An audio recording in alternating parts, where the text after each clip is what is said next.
Hello' guys, welcome to my channel. আজি আপোনালোকক পুনৰ স্বাগতম জনাইছোঁ মোৰ নতুন এটি ভিডিঅ'লৈ। আজি আপোনালোকক লৈ যাম মই কেইবাডোখৰ অতি গুৰুত্বপূৰ্ণ ভাল লগা ঠাইলৈ। এয়া গৈ আছোঁ, ঠাইডোখৰ চিনি পাওঁ যেন লাগিছেনে বাৰু? তিনিচুকীয়াৰ এটা ৰাস্তাৰে গৈ আছোঁ, সেউজীয়া পৰিৱেশৰ মাজেৰে আপোনালোকক লৈ গৈ আছোঁ মোৰ সৈতে। এয়া হৈছে আমি টিলিঙা মন্দিৰ গৈ ঘূৰি অহাৰ পাছৰ এটি ৰাস্তা। গতিকে ইয়াৰ পৰা গৈ অন্য কেইবাডোখৰ গুৰুত্বপূৰ্ণ ঠাইলৈ যাম, আপোনালোককো লৈ যাম মোৰ সৈতে। আৰু টিলিঙা মন্দিৰৰ পৰা ঘূৰি আহি আমি এতিয়া গৈ আছোঁ ডিব্ৰু চৈখোৱাৰ ৰাস্তাত। গতিকে ডিব্ৰু চৈখোৱা যোৱাৰ এটা প্লেন হৈছে, কিন্তু কিবা বিশেষ এটা কাৰণত ডিব্ৰু চৈখোৱা যোৱাটো কেঞ্চেল হ'ল, যিহেতু বাৰিষাৰ বতৰ। গতিকে আপোনালোকক পুনৰ লৈ আহিছোঁ। এয়া ধৰিব পাৰিছে আপোনালোকে, শিৱদৌল আহিছোঁ হয়। এতিয়া গধূলিৰ সময়, গতিকে গধূলিৰ সময়খিনি খুব আচলতে এটা সুন্দৰ পৰিৱেশ হৈ আছে। এনেকৈ এটা দেখিছে আপোনালোকে কি এক ভাল লগা পৰিৱেশ। ইয়াতে বহুতো মানুহ আহিছে, চাকি বন্তি জ্বলাইছে ইয়াতে। গতিকে শিৱদৌলৰ দৃশ্যটি দেখাইছোঁ। আমি ইতিমধ্যে চাকি জ্বলাই ওলাই আহিলোঁ।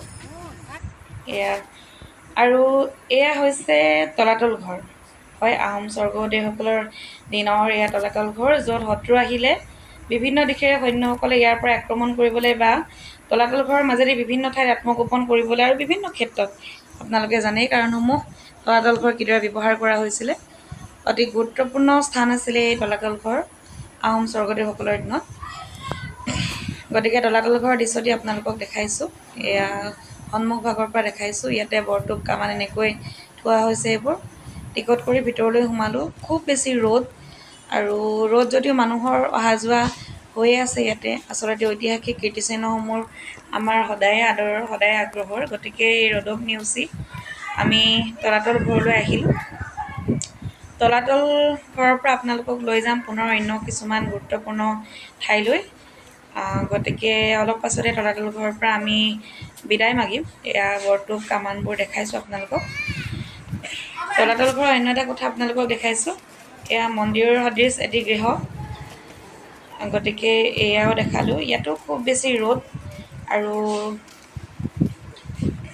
এই প্ৰখৰ ৰ'দৰ মাজেৰে মানুহবোৰ এনেকৈ আছে তলাতল ঘৰৰ ওপৰ ভাগত।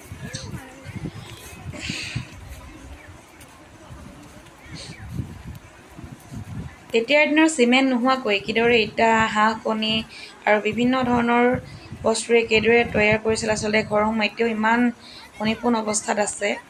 দুই এক ঠাইত যদিও অকণমান দুই এটুকুৰা ইটা এৰিছে, কিন্তু এতিয়াও মানে খুব সুন্দৰ অৱস্থা এটাতে আছে।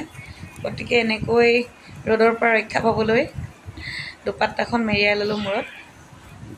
তলাতল ঘৰৰ দৃশ্যটি মই আপোনালোকক দেখাইছোঁ ওপৰৰ পৰা তললৈ, সেউজীয়া পৰিৱেশ। তলাতল ঘৰৰ বিষয়ে বিশেষনো কি ক'ম, জানে আপোনালোক সকলোৱে। গতিকে গৰম বন্ধৰ সময়খিনি তলাতল ঘৰত কিছু সময় এনেকৈ দেখাইছোঁ আপোনালোকক পৰিৱেশ। এনেকৈ চিৰিয়েদি তললৈ নামি গৈছোঁ। বহুকেইটা চিৰি বগাব লাগে, আৰু গম পোৱা মতে ইয়াত আণ্ডাৰগ্ৰাউণ্ড আছিল, ইয়াৰ সুৰংগ আছিল, আৰু ইয়াৰ তলেদি নামি গৈ বোলে নদীৰ পাৰ পাব পাৰি। গতিকে এনেকুৱাও কিছুমান কথা আছে, কিন্তু বৰ্তমান সময়ত বাৰু আণ্ডাৰগ্ৰাউণ্ডবোৰ বন্ধ কৰি দিয়া হৈছে। গতিকে এনেকৈ মানুহবোৰ আহিছে। এতিয়া হৈছে উভতনি যাত্ৰাৰ সময়।